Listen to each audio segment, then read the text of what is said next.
Please গণেশের একটুখানি। কন্যা, গণেশের কন্যা তিনি গ্লাসের সন্দেশের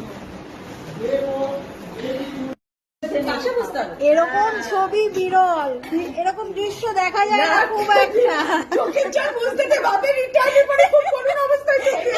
ছোট মামা ছোট মামি এরকম দৃশ্য, দৃশ্য খুব বিরাট।